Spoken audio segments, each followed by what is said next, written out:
Welcome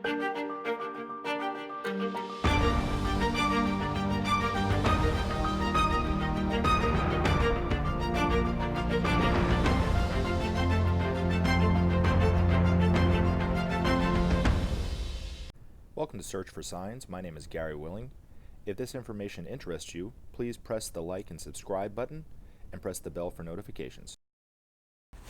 If you were to see Maitreya today, right, and you happen to know who he was, right, and you were talking to him, and you asked him, Maitreya, what do you want? I'm speaking for the man, but I have a really good sense of what he would say. He would say he wants all of us to see ourselves as one. That's what he wants more than anything. And then he would probably say right behind that, he would say he wants you to want that too. Now,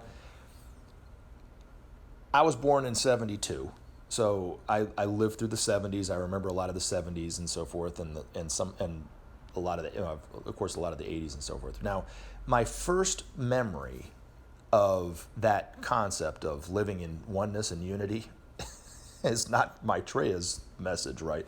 It was the Coke commercial, and back in the 70s, I'm sure most of the people in this commercial were high, but it was the hippie movement, right? There was all these hippies on this mountaintop, and they all have flowers in their hair, and they're all smiling and holding hands, and they start singing, I'd like to give the world a Coke, right? And live in perfect harmony, or whatever it is. I'm not a singer, I play bass, but anyway, and you can see why, right? But that's my first memory of the idea of living in oneness, right? Now, that's not reality, right? I mean, it's a commercial, right? I mean, that's just, you can't wish and want oneness, right? Now, the masters would say that oneness is a reality. I mean, that's really who we are. We are all one. All God's children living under one God, right? Which we all share that God, right? That truth, right? There's no higher truth. There's no religion higher than that truth, actually, that we are all one. And the Buddha even talked about it, right? Now,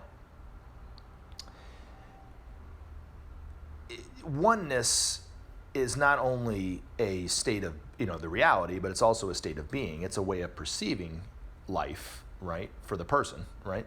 But it's also the way that we act and the actions that we take. So what do I mean by that? Well, the only way humanity can see itself as one is to start with goodwill, really, to create goodwill in the world among nations. And the only way to do that, what goodwill is really trust among the nations, right, is to share the world's resources more equitably than we're doing today. Now, living in the United States, and if you're living in the United States and you're hearing this for the first time, the first thought in your mind is going to be, oh my God, that's communist China or communist Russia, right? Or whatever, right? Where everyone has a certain amount of eggs per week or a certain amount of food or bread or whatever, right? And when you run out, that's it. You got to make it to the next week, or you only get a pair of pants a month, and whether you want it or not, you get a pair of pants, right? And if you lose those pair of pants, well then, you got to walk around in your underwear, I guess. I don't know. But that's not what they're talking about. See, Maitreya sees us as one family, which is the reality of the situation. We're all one family, big family. Just like in any household, right? Like, I'll use my household as an example, right? There's me, there's my wife, and there's my daughter. Now, when we go out to eat, my daughter doesn't have a job, right? She's a teenager, right? Still in she just started high school. So when we go out to eat, it is expected that she can get whatever she wants to eat too.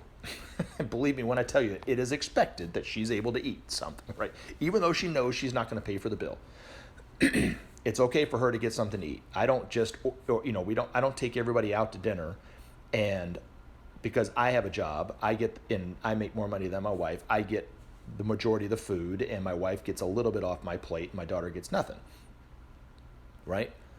We all can eat whatever we want.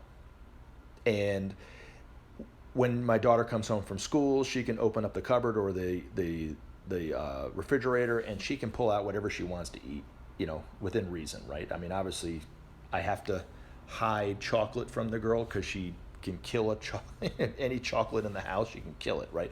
But nutritional wise, she can have whatever she wants to eat, right? If she wants a glass of water, she can have a glass of water. If she wants, whatever, right? She can, it's not, even though she doesn't pay for anything, she can have it, right?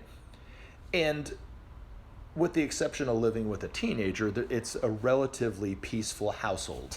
And if you live with a teenager, you know what I'm talking about. I mean, some days are good, some days are bad, right?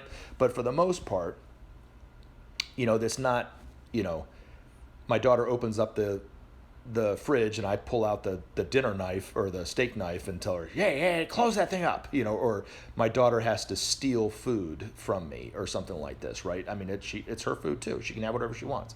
That's what Maitreya is saying that's how we need to live our lives, right? So rather than having this rationed, resources, right, where everybody has a certain amount or whatever, it's give them the excesses. I mean, the food's just going to go to waste anyway. Just give it to them, right? Just let them have it. If you need bread, get bread. I mean, we live in a world where it's always replenished. The food's replenished. And if we, don't overharvest the fish will be replenished, in the oceans and so forth, right? But for the most part, it's, we have enough food on an ongoing basis that all we have to do is just not overproduce something or let it go to waste. Just give it to them. We have enough food, right? Just give it to them. That's the way that we need to live our lives. So that's what Maitreya wants more than anything. So if you look at it, the action is really goodwill and sharing. That's the action that will bring about the truth that I hate to say it like that because it really is, the reality of the situation is we are one. We're just not seeing ourselves as one. And we certainly aren't acting like that, right? So that's really where we're at today, right? Now, looking at it not globally, but individually, right? I am not a religious person, but I'm very familiar with the Bible, right? I can't quote every line in the Bible, but I don't think that's necessary to do that. But I have a really good idea of how Jesus was historically based on what I've read in the Bible, right? I've read it enough to know that, at least, right? He lived his life moment to moment like we were one. And so he interacted with the people like that.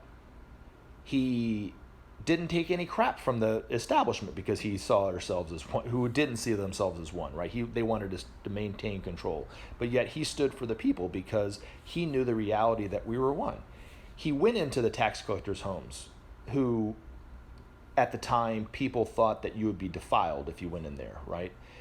And he healed the lepers that people wanted to just ignore and forget were even there, right? He acted in a way that it was one. I mean, that's what the Christ is.